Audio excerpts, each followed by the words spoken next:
Gracias, presidente. Colegas diputados. Literal B, Ley de la Carrera Docente.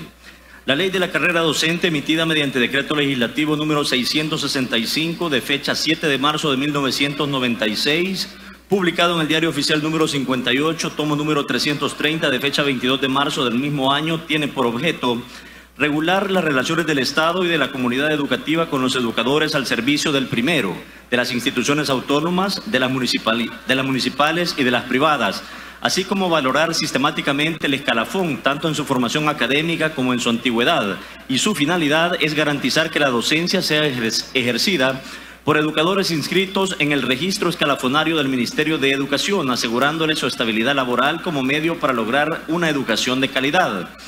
Dicha normativa reconoce en su artículo 4 que el Magisterio Nacional está formado por los educadores inscritos en el registro escalafonario del Mineducit, estableciendo expresamente que el personal docente está formado por los directores, subdirectores y profesores de los centros educativos, cuyas funciones se colocan en relación directa con los alumnos.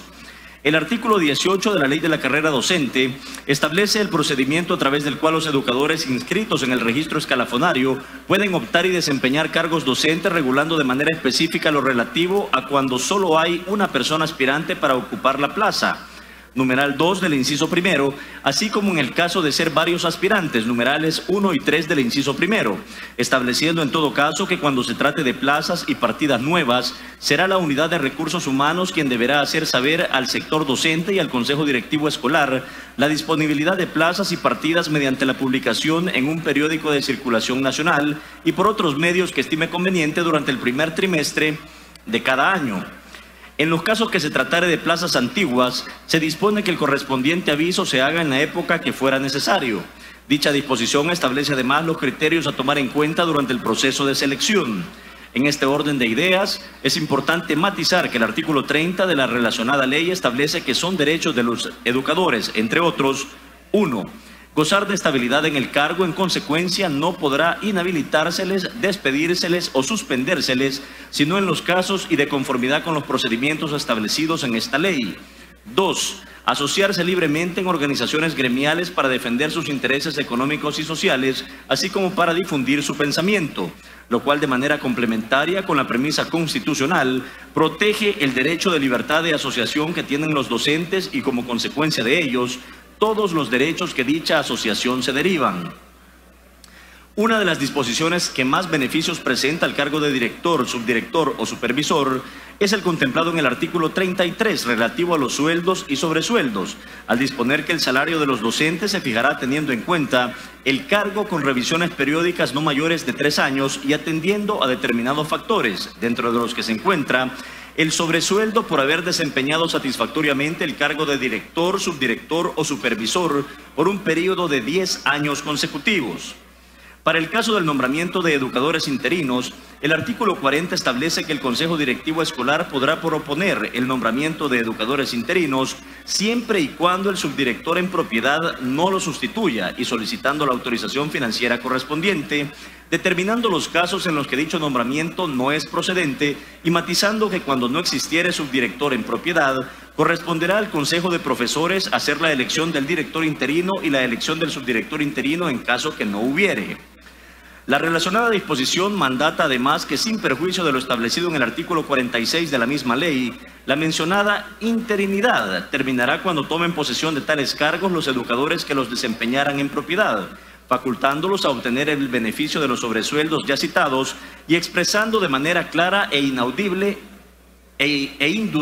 indubitable, que para poder desempeñar esos cargos en propiedad los educadores interinos deberán someterse al procedimiento establecido en la Ley de la Carrera Docente, facultando excepcionalmente al Mineducit para realizar los nombramientos de los profesores, subdirectores y directores en los casos en los que no se logre acuerdo entre el Consejo de Profesores y el Consejo Directivo Escolar, lo cual se extiende a su sustitución cuando se comprobaren las circunstancias reguladas en la misma disposición.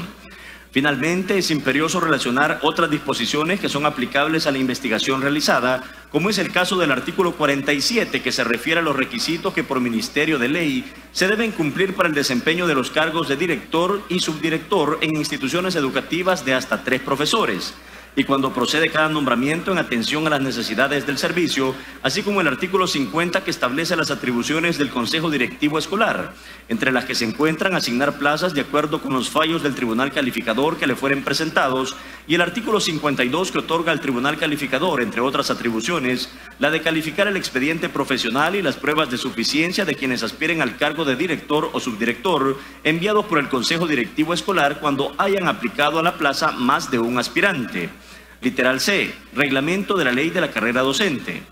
El reglamento de la Ley de la Carrera Docente, cuyo objeto es regular con carácter general los alcances de la Ley de la Carrera Docente para su segura y correcta aplicación, dispone en su artículo 45 como atribución de la Unidad de Recursos Humanos del Mineducid.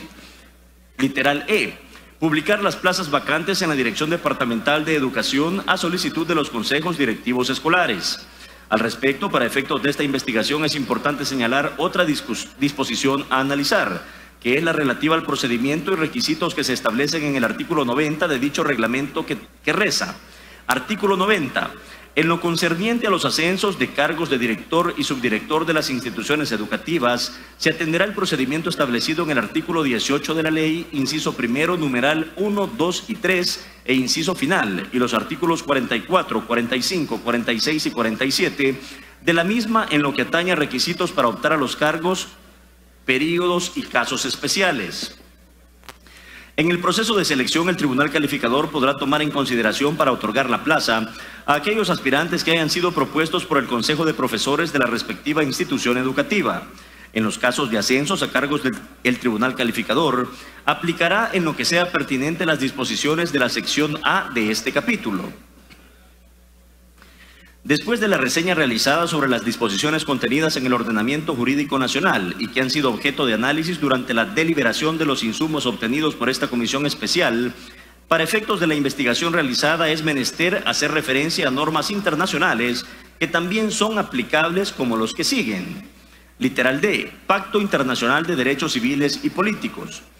El Pacto Internacional de Derechos Civiles y Políticos, que fue aprobado por la Asamblea General de las Naciones Unidas el 16 de diciembre de 1966 y que entró en vigor el 23 de marzo de 1976, afirma en su artículo 22 que toda persona tiene derecho a fundar sindicatos y afiliarse a ellos. Artículo 22. Número 1. Toda persona tiene derecho a asociarse libremente con otras, incluso el derecho de fundar sindicatos y afiliarse a ellos para la protección de sus intereses. Número 2. El ejercicio de tal derecho solo podrá estar sujeto a las restricciones previstas por la ley que sean necesarias en una sociedad democrática en interés de la seguridad nacional, de la seguridad pública o del orden público, o para proteger la salud o la moral pública o los derechos y libertades de los demás. El presente artículo no impedirá la imposición de restricciones legales al ejercicio de tal derecho cuando se trate de miembros de las Fuerzas Armadas y de la Policía. Número 3. Ninguna disposición de este artículo autoriza a los Estados partes en el Convenio de Organización Internacional del Trabajo de 1948 relativo a la libertad sindical y a la protección de derecho de sindicación a adoptar medidas legislativas que puedan menoscabar las garantías previstas ni en él ni a aplicar la ley de tal manera que puedan menoscabar esas garantías. Literal E. Pacto Internacional de Derechos Económicos, Sociales y Culturales. El Pacto Internacional de Derechos Económicos, Sociales y Culturales, que fue adoptado por la Asamblea General de las Naciones Unidas el 16 de diciembre de 1966 y que entró en vigor el 3 de enero de 1976, manifiesta en su artículo 8 que toda persona tiene derecho a fundar y afiliarse a sindicatos, la formación de federaciones y el derecho a la huelga. Número 1. Los Estados partes en el presente pacto se comprometen a garantizar, literal A, el derecho de toda persona a fundar sindicatos y a afiliarse al de su elección, con sujeción únicamente a los estatutos de la organización correspondiente, para promover y proteger sus intereses económicos y sociales. No podrán imponerse otras restricciones al ejercicio de este derecho que las que prescriba la ley y que sean necesarias en una sociedad democrática en interés de la seguridad nacional o del orden público o para la protección de los derechos y libertades ajenos. Literal B. El derecho de los sindicatos a formar federaciones o confederaciones nacionales y el de estas a fundar organizaciones sindicales internacionales o afiliarse a las mismas. Literal C. El derecho de los sindicatos a funcionar sin obstáculos y sin otras limitaciones que las que prescriba la ley y que sean necesarias en una sociedad democrática en interés de la seguridad nacional o del orden público o para la protección de los derechos y libertades ajenos. Literal D. El derecho de huelga ejercido de conformidad con las leyes de cada país. Número 2. El presente artículo no impedirá someter a restricciones legales el ejercicio de tales derechos por los miembros de las Fuerzas Armadas, de la Policía o de la Administración del Estado. Número 3. Nada de lo dispuesto en este artículo autorizará a los Estados partes en el convenio de la Organización Internacional de Trabajo de 1948 relativo a la libertad sindical y a la protección de derecho de sindicación a adoptar medidas legislativas que menoscaben las garantías previstas en dicho convenio o aplicar la ley en forma que menoscabe dichas garantías. Literal F. Convenios de la Organización Internacional de Trabajo ratificados por El Salvador que garantizan todos los derechos de libre ejercicio de la sindicación, tanto para empleados públicos como privados. Convenio 87 sobre la libertad sindical y la protección de derecho de sindicación, adoptado por la Conferencia General de la Organización Internacional del Trabajo el 9 de julio de 1948, instrumento internacional que consta de un preámbulo y 21 artículos, el cual en el Gobierno de la República de El Salvador se adhirió por medio del Acuerdo Ejecutivo número 574 del 12 de agosto del año de 2006 y aprobado de manera posterior por dicho órgano a través del Ministerio de Relaciones Exteriores mediante Acuerdo número 578 del 14 de agosto del mismo año. Este convenio, que fue ratificado por el Decreto Legislativo número 74 del 24 de agosto de 2006, publicado en el Diario Oficial número 159, tomo 372 del 29 de agosto de 2006, en lo relativo a la investigación realizada, establece: Parte 2, protección de derecho de sindicación. Artículo 11. Todo miembro de la Organización Internacional del Trabajo, para el cual esté en vigor el presente convenio, se obliga a adoptar todas las medidas necesarias y apropiadas para garantizar a los trabajadores y a los empleadores el libre ejercicio del derecho de sindicación. Convenio 98 sobre el derecho de sindicación y de negociación colectiva de la Organización Internacional del Trabajo relativo a la aplicación de los principios del derecho de sindicación y de negociación colectiva adoptado por la Conferencia General de la Organización Internacional del Trabajo el 1 de julio de 1949. Instrumento internacional que consta de un preámbulo y 16 artículos, al cual el Gobierno de la República de El Salvador se adhirió por medio de Acuerdo Ejecutivo número 575 del 12 de agosto de 2006 y aprobado de manera posterior por dicho órgano a través del Ministerio de Relaciones Exteriores mediante Acuerdo número 579 del 14 de agosto del mismo año. Este convenio, que fue ratificado por el Decreto Legislativo número 75 del 24 de agosto de 2006, publicado en el Diario Oficial número 159, tomo 372 del 29 de agosto de 2006, en lo relativo a la investigación realizada, establece: Artículo 1. 1. Los trabajadores deberán gozar de adecuada protección contra todo acto de discriminación tendiente a menoscabar la libertad sindical en relación con su empleo. 2. Dicha protección deberá ejercerse especialmente contra todo acto que tenga por objeto, literal A, sujetar el empleo de un trabajador a la condición de que no se afilie a un sindicato o a la de dejar de ser miembro de un sindicato, literal B, despedir a un trabajador o perjudicarlo en cualquier otra forma a causa de su afiliación sindical o de su participación en actividades sindicales fuera de las horas de trabajo o con el consentimiento del empleador durante las horas de trabajo.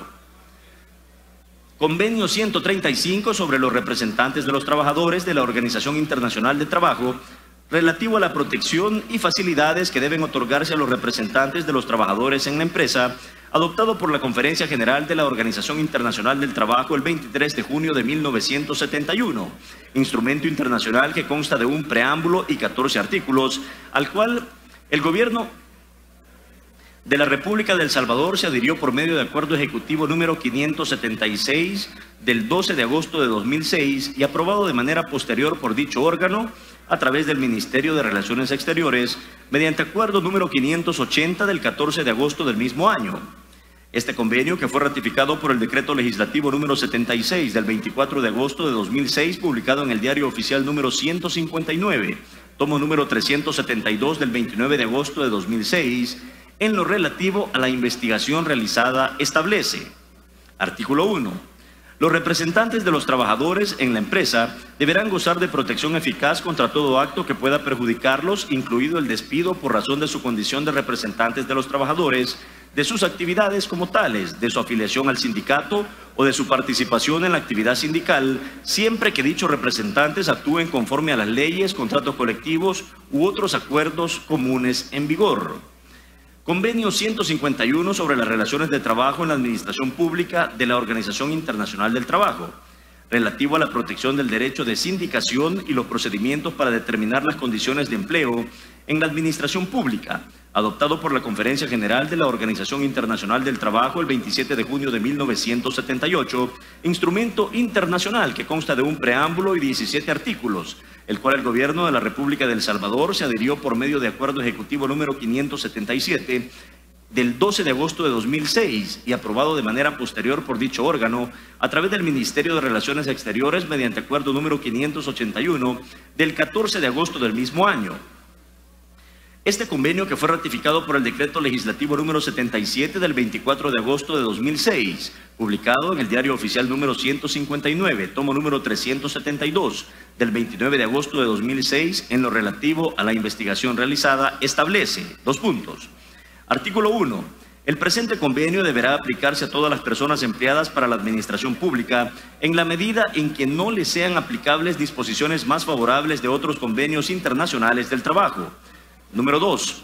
La legislación nacional deberá determinar hasta qué punto las garantías previstas en el presente convenio se aplican a empleados de alto nivel que por sus funciones se considera normalmente que poseen poder decisorio o desempeñan cargos directivos, o a los empleados cuyas obligaciones son de naturaleza altamente confidencial. Número 3. La legislación nacional deberá determinar asimismo hasta qué punto las garantías previstas en el presente convenio son aplicables a las Fuerzas Armadas y a la Policía. Artículo 4. Artículo 4, número 1.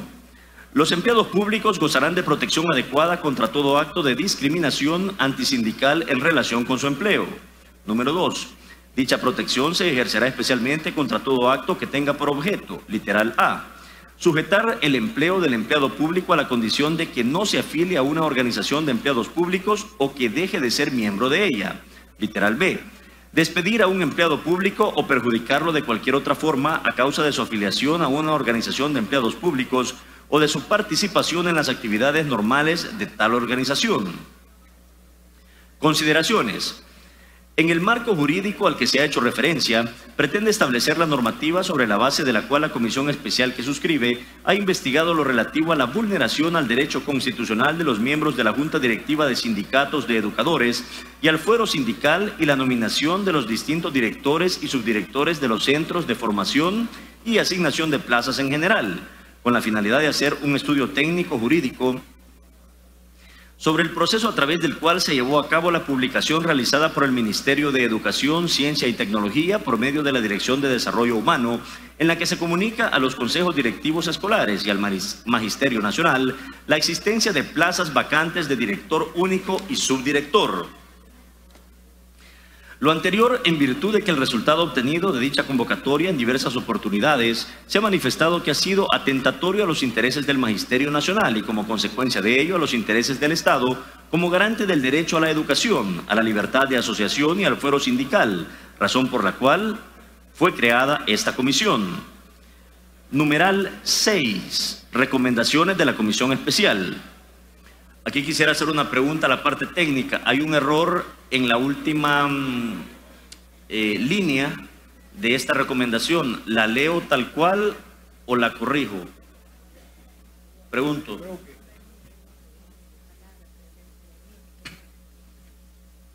Sí, la puedes leer como tú consideras que es conveniente y aquí la vamos a analizar nosotros. Numeral 6, recomendaciones de la Comisión Especial. Después del estudio y análisis de las declaraciones rendidas ante esta Comisión Especial y de la documentación remitida a la misma, como resultado de esta primera parte de la investigación llevada a cabo sobre la vulneración al derecho constitucional de los miembros de la Junta Directiva de Sindicatos de Educadores y al fuero sindical y las nominaciones de los distintos directores y subdirectores de los centros de formación y la asignación de plazas en general, la suscrita emite las siguientes recomendaciones. Literal A. Que el Ministerio de Educación, Ciencia y Tecnología suspenda de manera inmediata el actual proceso de convocatoria para las plazas de directores y subdirectores. Literal B. Que el Ministerio de Educación, Ciencia y Tecnología realice una nueva convocatoria que incluya la totalidad de las plazas disponibles. Literal C. Modificar la ley de la carrera docente y su reglamento en el sentido que se define el procedimiento para la publicación y selección de las plazas para los cargos de director y subdirector y la temporalidad de los interinos, garantizando la transparencia del proceso. Por todo lo antes expuesto y en cumplimiento de los ordinales 32 y 37 del artículo 131, artículo 132 de la Constitución de la República y artículos 55 y 59 del Reglamento Interior de la Asamblea Legislativa, la Comisión Especial que suscribe, habiendo concluido la investigación, considera procedente presentar al Honorable Pleno Legislativo para su aceptación o rechazo primer informe parcial sobre la vulneración al derecho constitucional de los miembros de la Junta Directiva de Sindicatos de Educadores y al Fuero Sindical y la nominación de los distintos directores y subdirectores de los centros de formación y la asignación de plazas en general para los efectos pertinentes. Así, nuestro primer informe parcial presentado al Honorable Pleno Legislativo y tiene la firma de 3 de los 5 integrantes de la Comisión Especial, señor Presidente. Sí, 5.